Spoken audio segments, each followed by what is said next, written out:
Bonjour tout le monde, on se retrouve aujourd'hui pour corriger le contrôle numéro 1 qui portait sur les polynômes du second degré. On va donc regarder la correction exercice par exercice. N'hésitez pas à sauter directement vers l'exercice qui vous intéresse si vous ne voulez pas regarder toute la correction. On va donc commencer par l'exercice 1. Donc dans cet exercice-là, la première question, on vous dit on considère la fonction polynôme du second degré f dont on donne la courbe représentative ci-dessous. Donc on voit ici que la courbe de f est une parabole, ce qui est normal puisqu'on a une fonction du second degré. Et on vous demande de déterminer graphiquement f de 0. f de 0, c'est l'image de 0. Pour déterminer l'image de 0 graphiquement, on se place en abscisse au niveau du 0 et on regarde ce qui se passe ici en ordonnée. Donc quand je compte les carreaux, j'ai 1, 2, 3, 4, 5, 6 carreaux, donc l'image de 0 est égale à 6. Dans la question B, on vous dit, en utilisant les informations du graphique, déterminer la forme factorisée de f de x. Alors déjà, on sait qu'un polynôme du second degré, lorsqu'on peut le factoriser, il se factorise sous la forme f de x égale a facteur de x moins x1 facteur de x moins x2. Ça, c'est valable lorsque x1 et x2 sont les racines du polynôme. Ici, on voit que ce polynôme-là admet deux racines. On a le nombre moins 3, le nombre 2. On le sait parce que les racines sont les solutions de l'équation f de x égale 0. Et graphiquement, il suffit de regarder les points d'intersection entre la courbe et l'axe des abscisses. Donc, puisque les deux racines de f sont au moins 3 et 0, on peut donc écrire que pour tout réel x,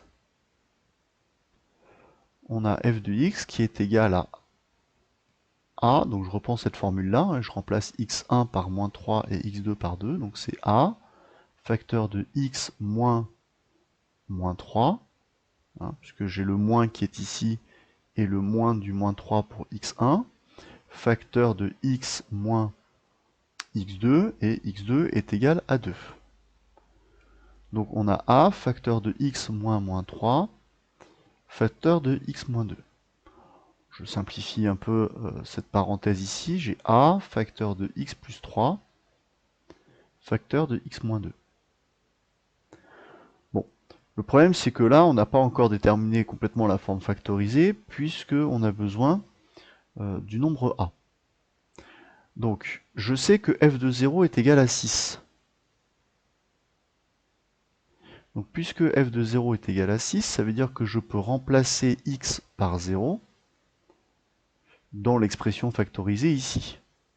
Donc je vais avoir a facteur de 0 plus 3, facteur de 0 moins 2, et ce truc-là, ça doit être égal à 6. Donc 0 plus 3, ça fait 3, donc j'ai a fois 3 fois moins 2 qui est égal à 6. 3 fois moins 2, ça fait moins 6, donc j'ai moins 6a qui est égal à 6. On en déduit que a est égal à 6 divisé par moins 6, autrement dit c'est égal à moins 1. Une fois qu'on a écrit ça, on peut donc écrire que pour tout réel x, l'expression factorisée de f, c'est f de x égale, donc c'est moins 1 fois x plus 3 fois x moins 2, et là on a répondu complètement à la question.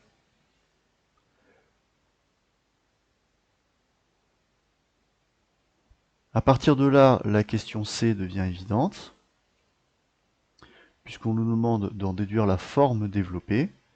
Donc il suffit de développer l'expression de f ici, et donc on a f de x égale, donc j'ai un moins devant une parenthèse, donc je vais le laisser, Je vais développer ici, ça fait x au carré, x fois x au carré, x fois moins 2, ça fait moins 2x, plus 3 fois x, plus 3x, et plus 3 fois moins 2, ça fait moins 6. Donc ça fait moins, entre parenthèses, x carré plus x moins 6. Et au final, quand on développe, on obtient f de x égale moins x carré moins x plus 6.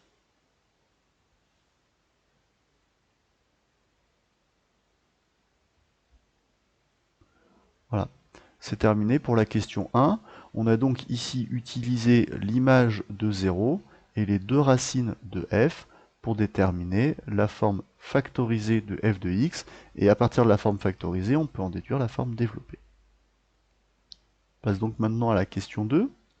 Dans la question 2, on avait une autre parabole qui représentait une fonction du second degré qui se l'appelle g. Et là encore, on vous demandait de déterminer l'image de 0 par la fonction g. Donc on regarde graphiquement ce qui se passe. Donc je me place sur 0 en abscisse, je compte les carreaux, et je vois qu'on arrive ici au niveau du nombre 3. Donc l'image de 0 est égale à 3. Ensuite, on vous dit en utilisant les informations du graphique, déterminer la forme canonique de g de x. La forme canonique, c'est un truc de la forme g de x égale a facteur de x moins alpha au carré plus bêta. Et il faut se rappeler que alpha, bêta sont les coordonnées du sommet de la parabole.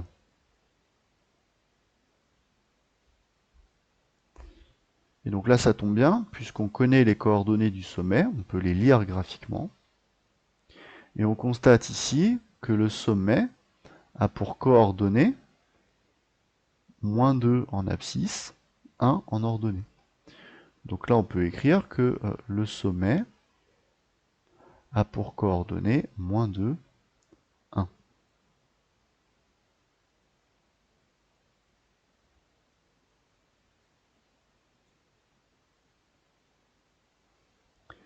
On en déduit que alpha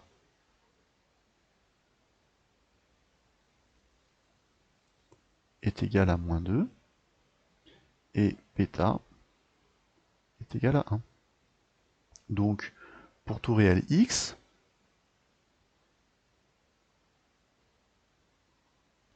on obtient donc g de x égale, donc ici a, facteur de x moins alpha qui est égal à moins 2. Donc j'applique vraiment la formule du cours qui est là.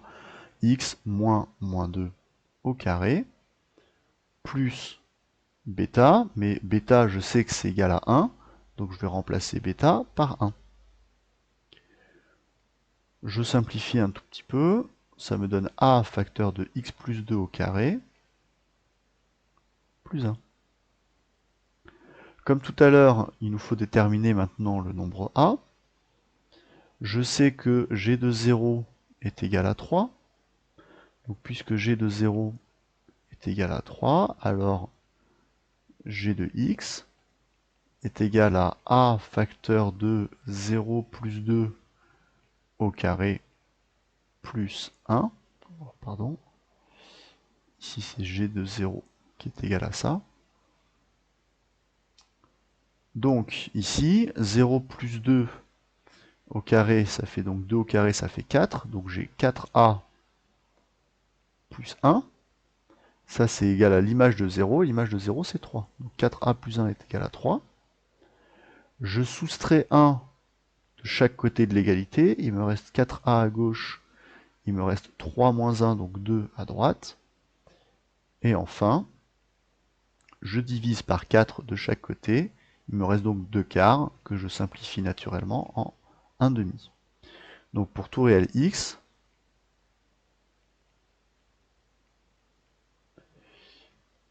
g de x égale 1 demi de x plus 2 au carré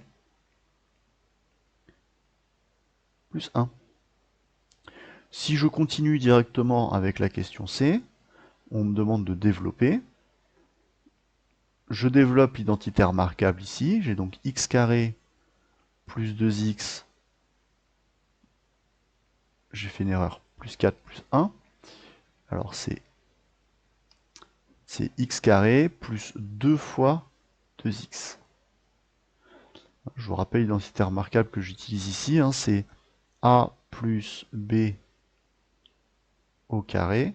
Ça, c'est égal à a au carré plus 2 fois a fois b plus b au carré. Je développe le 1 demi. Ça fait donc 1 demi de x carré plus 1 demi fois 4x qui fait 2x, 1 demi fois 4 qui fait 2, plus 1. On obtient finalement g de x égale 1 demi de x carré plus 2x plus 3.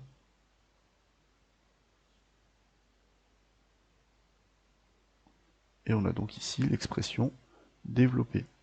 Ça, c'était l'expression, la forme canonique. Et à partir de la forme canonique, on peut retrouver la forme développée. Voilà pour l'exercice 1.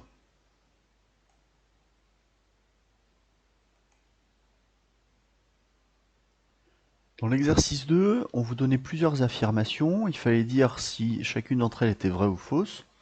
Évidemment, il fallait justifier la réponse. La première, c'est soit f une fonction polynôme du second degré. Si f admet pour racine moins 3 et 2, alors pour tout réel x, f de x est égal à x plus 3, facteur de x moins 2. Alors là, attention, il ne fallait pas tomber dans le piège. Ce qu'on sait, c'est que si f admet deux racines x1 et x2, alors on peut factoriser f. Donc si f admet x1 et x2 comme racine,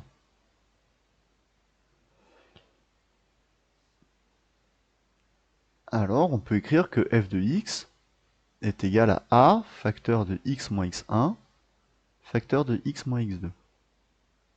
Et là, ce qui est très important ici, c'est ce coefficient a. Et ici, on vous dit si f admet pour racine moins 3 et 2, alors pour tout réel x, f de x égale x plus 3 facteur de x moins 2.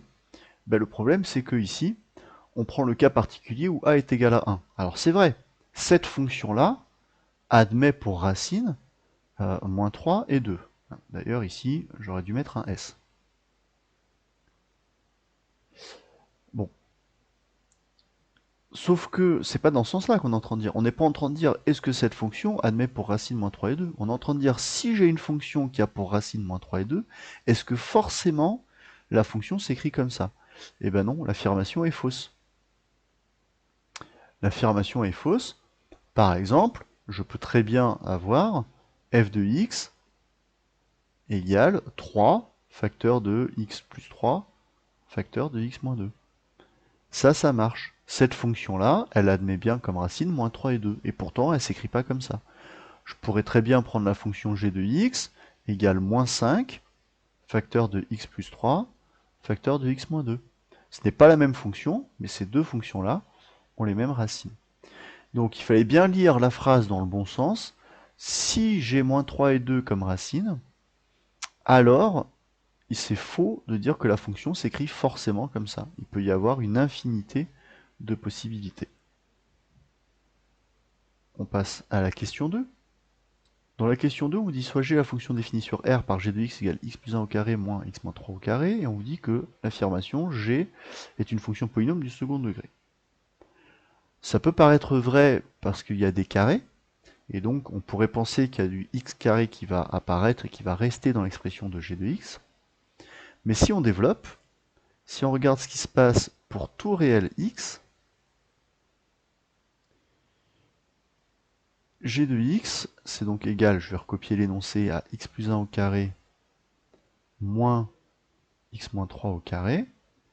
Donc je décide de développer, ce n'était pas la seule méthode, mais là je décide de développer, ça fait x carré plus 2x plus 1 moins x carré moins 6x plus 9. J'enlève la parenthèse ici, j'obtiens x carré plus 2x plus 1, moins x carré plus 6x moins 9. Je change les signes ici parce que je distribue le moins 1 à l'intérieur de la parenthèse. Et enfin, quand je simplifie, on voit ici qu'on a un x carré et un moins x carré qui se simplifient. On a un 2x plus 6 qui devient 8x et un 1 moins 9 qui devient moins 8. Au final, la fonction g n'est pas une fonction polynôme du second degré, mais g est une fonction affine. Autrement dit, c'est une fonction polynôme du premier degré. Alors, donc l'affirmation est fausse.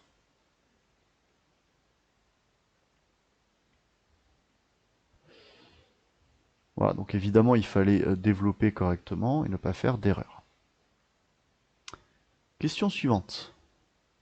Soit P, la fonction définie sur R par P de x égale 5x carré moins 50x moins 0,5. La fonction P admet un minimum. Alors ici, l'affirmation est vraie. Pourquoi? Parce que P de x égale donc ax carré plus bx plus c, avec a égale 5, b égale moins 50, et c égale moins 0,5. Ici, ce qui m'intéresse, c'est le coefficient a. Ce coefficient a est positif. Donc, puisque a est positif, vous savez d'après votre cours que P est d'abord décroissante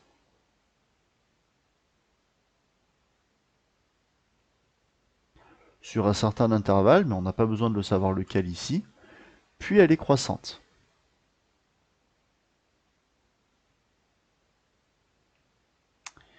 Et donc, par conséquent, je vais avoir dans un tableau de variation, je vais avoir une flèche qui descend, puis une flèche qui monte, et donc on a bien ici la preuve que P admet un minimum. Donc, par conséquent, P admet un minimum. Donc l'affirmation est vraie.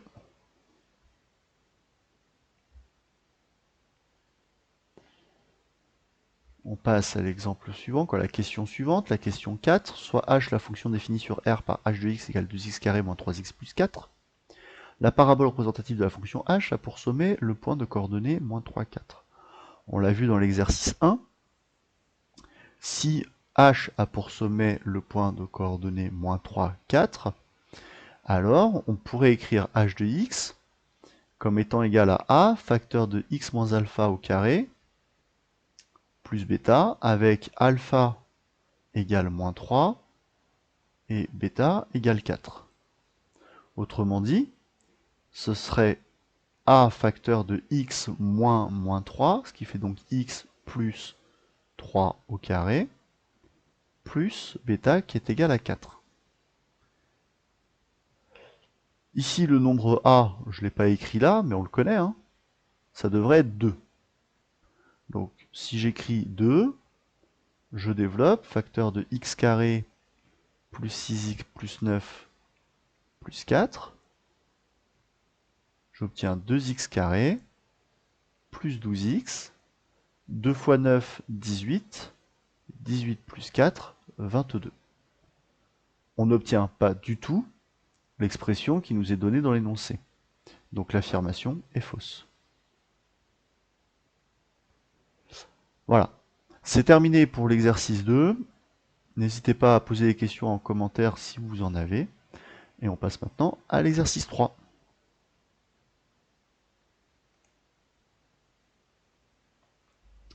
L'exercice 3 était un petit problème. On vous dit une usine fabrique et commercialise un produit et possède une capacité de production limitée à 3,5 tonnes par jour. Le coût total de production exprimé en milliers d'euros pour fabriquer X tonnes de ce produit est modélisé par la fonction C, définie sur l'intervalle 0, 3,5 par C de X égale X carré plus 3. Donc ce qui est important, c'est que X représente le nombre de tonnes du produit. Comme on vous dit que l'usine fabrique au maximum 3,5 tonnes par jour, c'est pour ça qu'on est sur l'intervalle 0, 3,5. Et la fonction C, c'est donc le coût de production, et ce coût de production est exprimé en milliers d'euros. Chaque tonne de produit est vendue 4 000 euros. Et donc la recette en milliers d'euros est modélisée par la fonction R. Première question, on vous demande de calculer le coût et la recette lorsque l'usine a produit et vendu 2 tonnes du produit. Alors, le coût pour 2 tonnes, j'utilise la fonction qui m'est donnée ici. Donc je vais avoir C de 2, puisque X est exprimé en tonnes.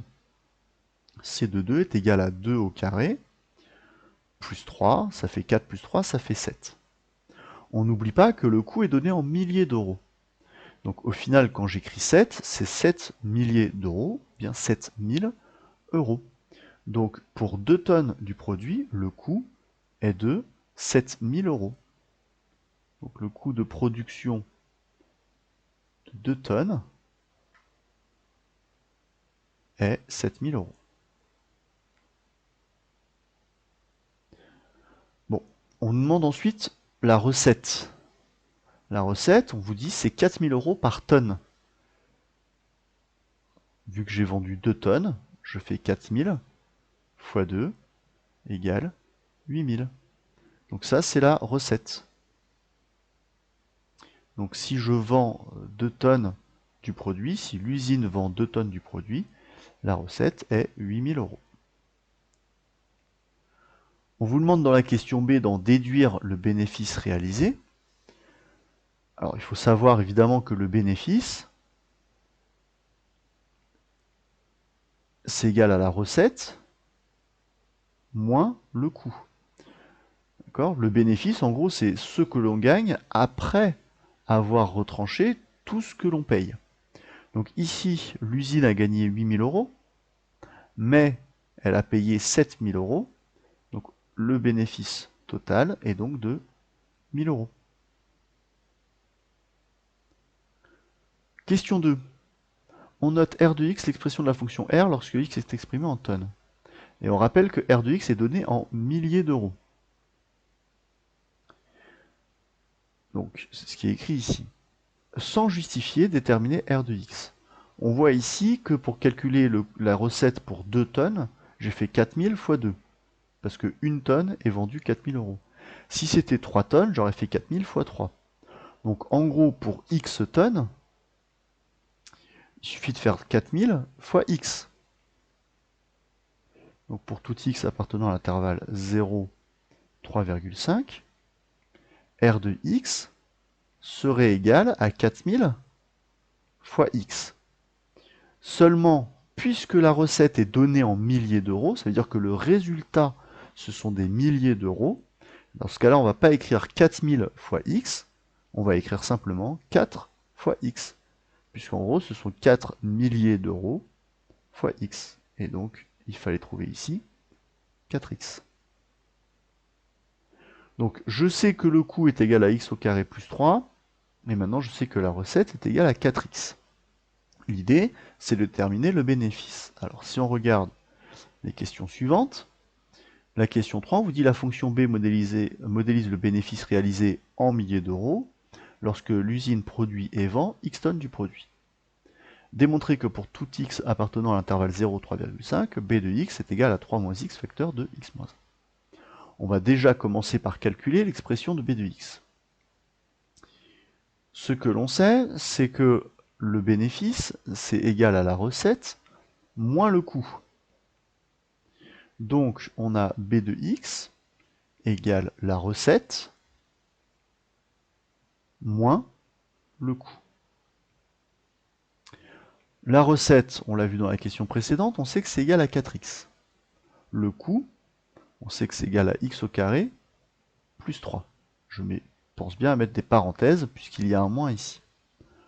Je fais le calcul, j'obtiens 4x moins x carré moins 3. Et donc au final, j'ai moins x carré plus 4x moins 3.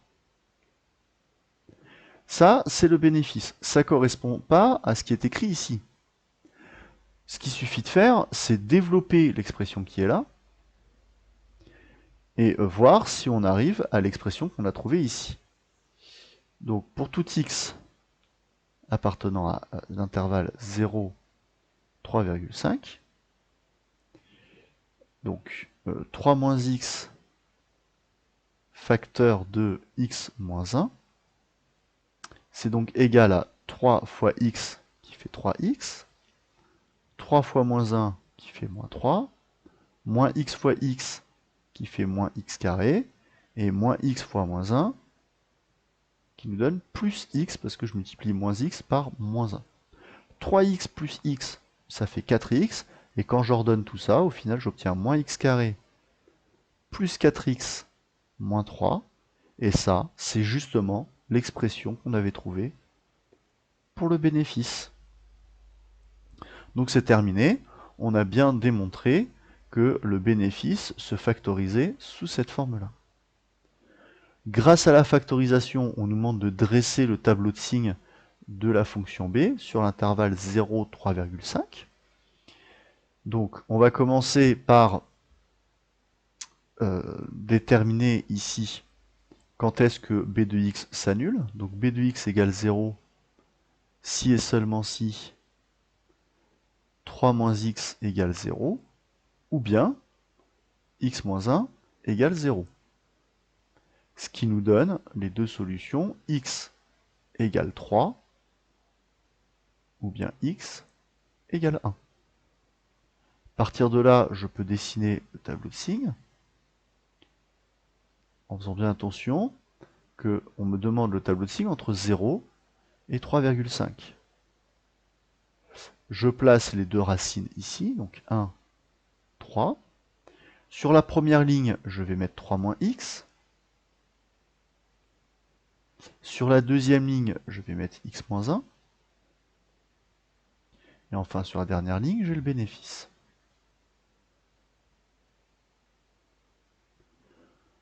Ici, je sais que 3 moins x s'annule lorsque x est égal à 3.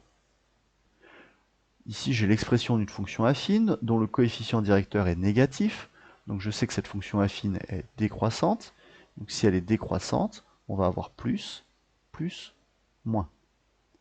Là, le coefficient directeur est égal à 1, il est positif. Donc ça va être une fonction croissante. Et donc je vais avoir moins, moins, plus. Pardon, le 0 est ici, le plus est là. Hein, j'ai un 0 ici, donc je vais avoir moins au début, et puis ensuite plus, plus. J'applique maintenant la propriété pour le produit. Une multiplication de deux nombres de signes contraires est négative, une multiplication de deux nombres de mêmes signes est positive. Et ici, j'obtiens à nouveau un moins. J'ajoute les zéros, et c'est terminé. J'ai bien dressé le tableau de signes de la fonction b sur l'intervalle 0, 3,5. On demande d'interpréter les résultats obtenus par rapport au contexte. Donc, ce qui nous intéresse, c'est évidemment la dernière ligne. Et ce qu'on remarque, c'est que l'usine réalise un bénéfice. Donc l'usine réalise un bénéfice lorsque X appartient